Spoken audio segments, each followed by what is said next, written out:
All gas and no brakes. That's how Lincoln Riley opened up fall camp. Even with the NCAA's mandated acclimation period, USC's first day of fall camp was fast and physical. We're going to talk about who looked impressive, not just individuals, but groups, and a specific group that tends to get a lot of negative notoriety. And we also got a recruiting update. USC's got a ton of momentum, and their class has really picked up the pace. We're going to tell you why, and there's more to look forward to. That's what's coming up next on Locked On USC. You are Locked On Trojans, your daily podcast on the USC Trojans, part of the Locked On Podcast Network, your team every day.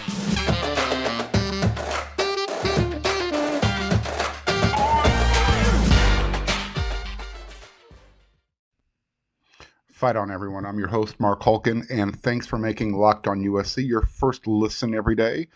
Whether you're listening wherever you download your podcast for free or watching on YouTube, thanks for coming along for the ride. We appreciate you. We're growing. And if you are watching on YouTube, go ahead and hit that subscribe button. Give me some feedback. Tell me what you like. Tell me what you don't like. And if you got some questions you want answered, send them on in. We'll do a mailbag show here as soon as I have enough questions to answer. So without you, the show means nothing. So thanks for coming along. All right. So fall camp is underway. The Trojans opened their first day this past Friday. I'm recording this episode Sunday evening for you to watch or listen to on Monday. First day of camp, Friday morning, 7 a.m. Typically in the past, USC has held practices in the afternoon. And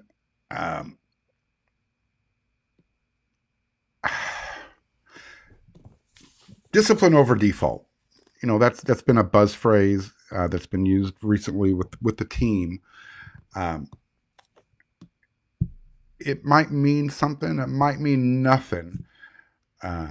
However,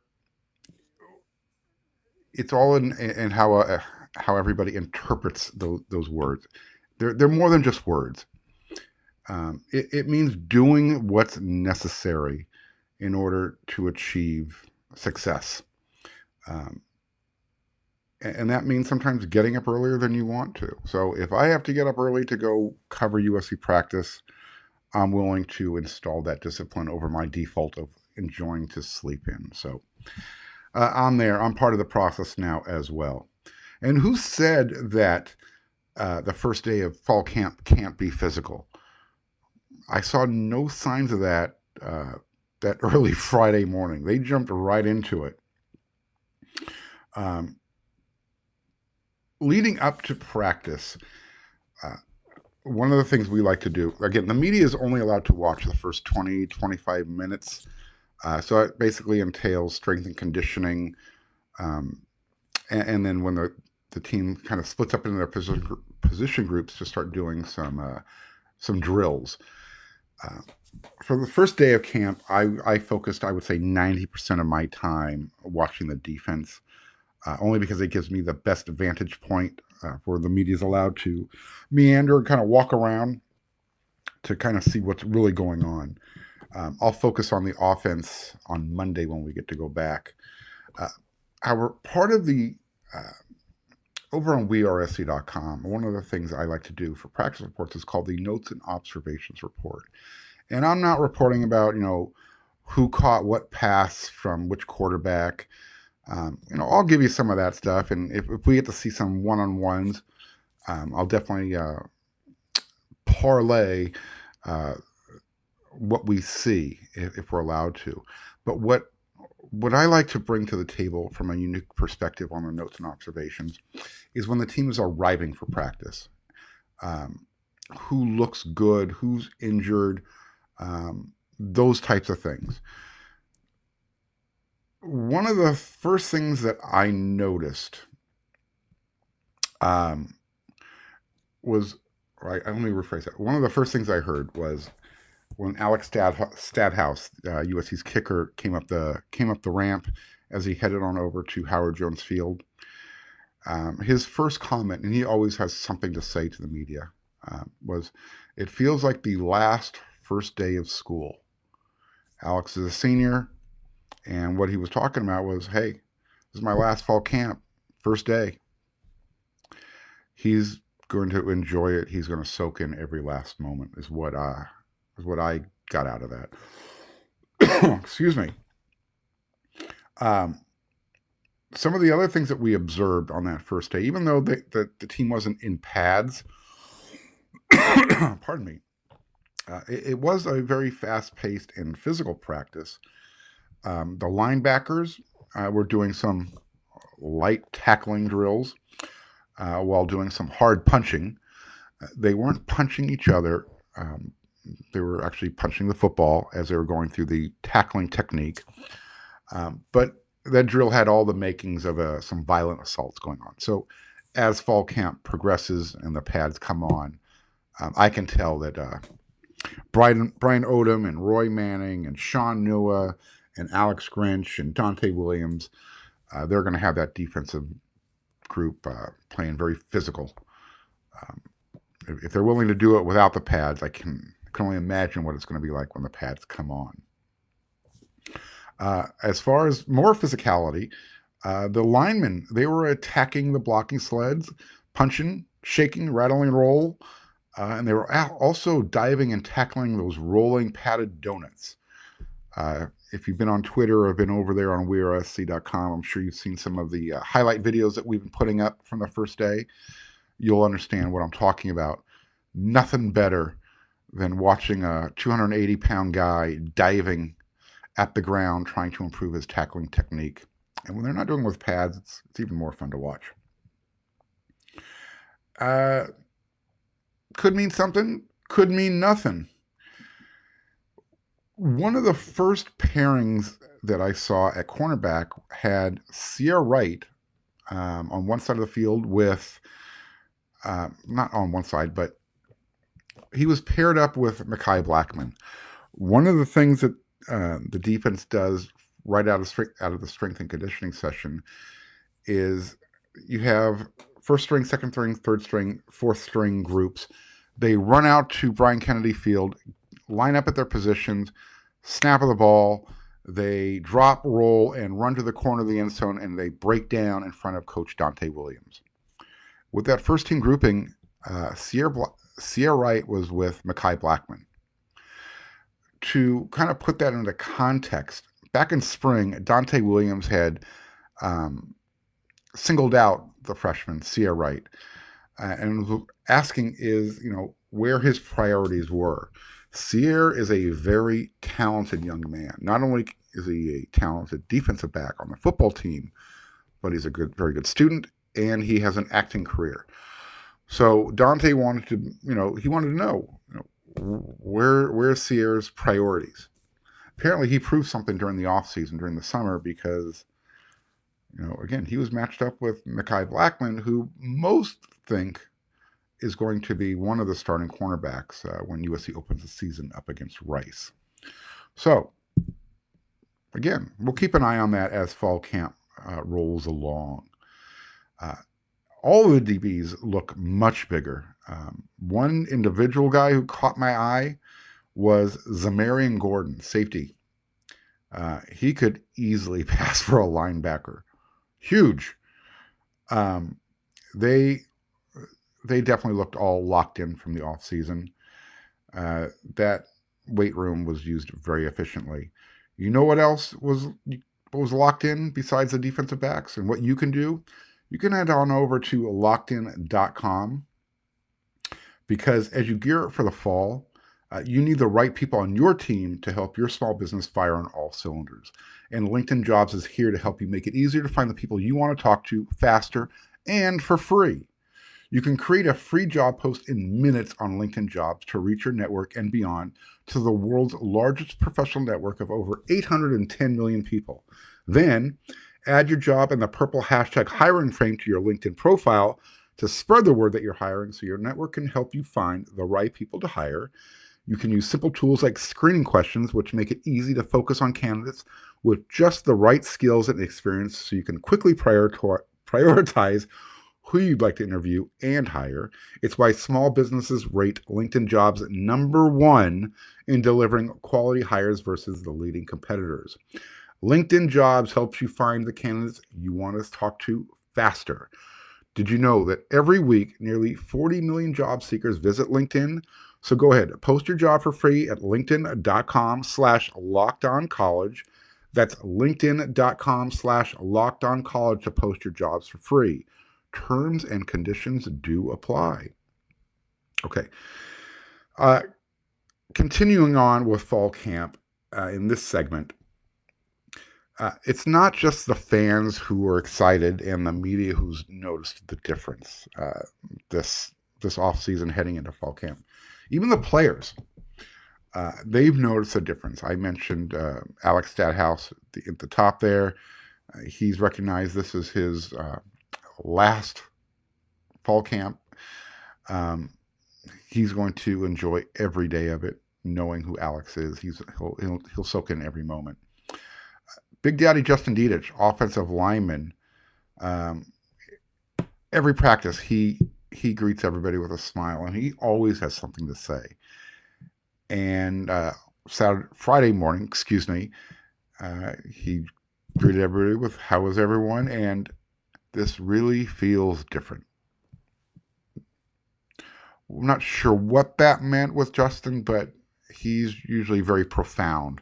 So when Justin talks, he's kind of like E.F. Hutton. Everybody listens.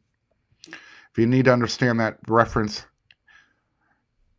the internet and Google is your friend. E.F. Hutton. Look it up. All right. And Justin would know. Justin would definitely knows when something feels different. He's seen the highs and he's seen the lows in his time at USC, mostly lows. So he can probably sense something is in the air, and I think he senses something positive in the air. I saw Jordan Addison up close for the first time in his uniform. I saw him at the day before fall camp on Thursday when USC hosted the local beat writers for their media meet and greet. But this time, Jordan had his helmet on, wearing his cleats, and he was wearing that semi-retired number 3 jersey that Carson Palmer wore when he wore the Heisman. When Jordan was running towards Howard Jones Field, had that helmet on, I almost did a double take wondering, am I looking at Keyshawn Johnson or Curtis Conway?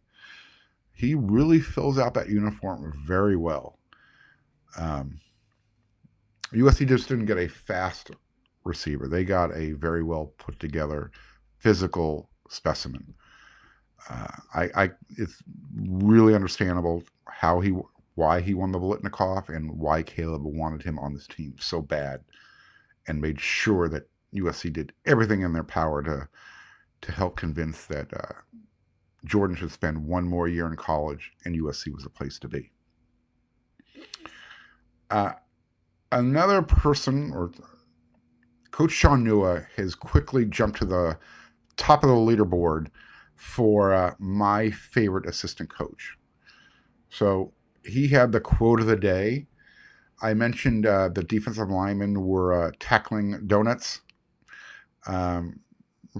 I think this happened right when Kobe Pepe, USC's nose guard, did a diving tackle and kind of rolled with a donut, working on his tackling technique. He says, "We ain't waiting for no effing pads to come on and hit," end quote. So that was the clean version. Again, we ain't waiting for the effing pads to come on to hit, end quote. He just has that defensive mentality, and I'll tell you what, he looks like a fun guy to want to play for. And hopefully the recruits are noticing that. Hint, hint, they are. We'll get to that here shortly. Another thing that caught my eye, and this was really impressive, but for a different reason, at USC's practice, we have something called, in the Notes and Observations report, it's known as Rehab Island. This is a section of the practice facility that separates Brian Kennedy Field from Howard Jones Field, and it's where the injured players hang out when they can't participate. Rehab Island was very sparsely populated on the first day. The only two players that I noticed were Mo Hassan, backup quarterback, who is recovering from offseason surgery, as well as freshman Zion Branch, the safety from Bishop Gorman, out of Las Vegas. Number one, Zion Branch, he had a leg injury during the summer. He's wearing one of those soft leg casts that make you walk around with a peg leg. Those are the only two players I noticed. I understand the transfer from Utah, Carson Tabarachi, also wasn't able to participate. But 2 or 3 guys to begin camp, those are the only guys missing. That's a good number. And one last note on Zion Branch, man-child. He already has a college-ready body. It's a shame that he's not able to participate, because by the end of the season, he definitely would be part of that rotation in one way, shape, or another. I have no doubt about that. If you're not familiar with the last name Branch, he comes from a good legacy. His uncle Cliff was just entered the Hall of Fame this weekend, along with former Trojan offensive lineman Tony Baselli. On that note, USC is still a football factory, and they will continue to develop football players and produce them for the NFL. And USC now has the largest alumni in the NFL Pro Football Hall of Fame, with 14 members, with Tony Baselli joining the other 13. So there you go. Good news there. That happened during the second day of fall camp that the media wasn't allowed to attend. Day 2 and day 3 were at the Coliseum without the media. Whether or not they got more physical, I'm sure they did. I know on day 3 the pads came on, at least the shoulder pads.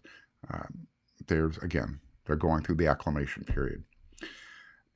But day 1 was physical enough, and after that practice session, Riley was asked about it, if he was being too physical and pushing too hard, and he recognizes it. But he said that he and the staff will, there'll be a point when they'll have to ease up before they get into fall camp. But that point is definitely not right now. And he even explained that, hey, look, quote, I think you just create that expectation coming into it. We grinded these guys all spring. We had a very demanding summer. They were prepared to come in here. I don't think anybody was shocked by the pace of practice or the amount of reps we took, or even the physicality, even though we didn't have pads on, end quote. Again, on Sunday, today in the morning, they held practice with the pads on. I'm recording this episode Sunday night. You're watching and listening Monday morning, hopefully. I will be back at the Coliseum for practice fall camp day 4. Practice will be in the evening, and we'll see how padded up they are. Again, this is all part of the NCAA's mandated acclimation period. Another player who caught my eye on that first day of camp was when I was watching the kick returners under the direction of running backs coach Kyle McDonald. Rayleigh Brown is going to be a very special player, especially once he learns the playbook, pass protection, all the little things that make you that take you from being a talented player to a very good college player. Rayleigh has to learn all these things, and Coach Riley was very candid about that. Rayleigh's speed, his elusiveness, his ability to make something happen with the ball in his hands was very apparent on that first day. But again, he's got a lot to learn, and by the end of the year, he will make an impact for this team. And it's probably going to be initially on special teams. but I think he will work his way into the rotation at running back. But again, get that pass protection down, work on ball security, learn the nuances of playing the game at this level. And look, he likes to be coached, and that's all you can ask of a freshman. So we'll see what Rayleigh turns into as the season goes on, as fall camp proceeds. Eric Gentry was another guy who caught my eye. The transfer linebacker from Arizona State. He looks more like a tight end. 6'5", 6'6", well put together. He's the type of guy who, you know what, you think, hey, get in the end zone, jump ball. I understand why he's such an intriguing prospect. He looked really excited to be a part of the program. From what I saw, he's running with the fourth team group right now. One of the first things you'll see at practices, and you might have noticed this in some of the practice highlight clips that we've put together, right after the team breaks out of strength and conditioning, the defensive group stays on Bryan and Kennedy Field, and they break into their depth chart, so to speak, and they run out to the middle of the field, line up at their positions, snap of the ball, they drop, roll, and then run to the corner of the end zone and break down in front of Coach Dante Williams. Well, Eric Gentry, he might not be with the starters. I have a feeling eventually he will. He is the type of athlete that USC has been missing, and they're starting to get them again. They're starting to recruit them as well. We're almost there, recruiting fans. I'll get there in our last segment. One other guy, freshman, who caught my eye, much bigger than I anticipated, was rush edger Devin Tompkins. I don't know if he'll be a part of the rotation this year, but he definitely passes the eyeball test. I enjoyed watching the defensive line get their work in on that first day, whether they were hitting the blocking sleds, whether they were tackling the donuts. They were having a good time under the watchful eye of Roy Manning, Coach Nua. The linebackers, man, they were doing some violent stuff over there. Again, light tackling, punching at the football with Brian Odom. I don't want to get too far ahead of myself, but I have a feeling the defense is going to be better than last year. That's not saying a lot. They only had one way to go, and that was up. Nevertheless, we'll see what the team looks like day 4 of fall camp when they are removed from the cone of silence over there at the Coliseum. Days 2 and 3, they were by themselves without the media able to watch. But you can bet we'll be there on Monday. And you can also head on over to betonline.net because they are the fastest and easiest way to check in on all your betting needs. So you can find all of your favorite sports and events. It's the #1 online source for odds, lines, and games. You can find reviews and news of every league, including Major League Baseball, NFL, NBA, NHL, combat sports, esports, even golf. BetOnline continues to be the top online resource for all of your sports wagering information. From live in-game betting, scores, and podcasts, they have you covered. So head on over to BetOnline today or use your mobile device to learn more about the action happening today. BetOnline, where the game starts. All right, before we get out of here, we've got one segment we want to talk about some recruiting. USC's recruiting has picked up the momentum, and it's because they picked up the pace. In the last, I'd say 20, 21 days, 3-week period, USC has had 4 commitments, 3 on the defensive side of the ball, and 1 for each level. First off, you had Taka Curtis at linebacker. You then had Maliki Crawford, who committed, is going to be playing cornerback for USC. On Saturday, while the team was practicing inside the Coliseum, Braylon Shelby, the defensive end rush edge from Friendswood out of near Houston, Texas, he committed to USC over the Texas Longhorns. And the fourth player in that quartet, even though he plays offensive line, Trojan fans, you'll have to deal with it, Micah Banuelos. He was the fourth commitment in a 21 day time frame for Lincoln Riley. Not bad. And with those numbers, the USC was able to improve their national ranking. They've jumped up to number 11 in the On3 network. 24/7 has USC's class number 12, and Rivals has their national ranking number 13. USC has the number one class in the Pac-12 across all networks.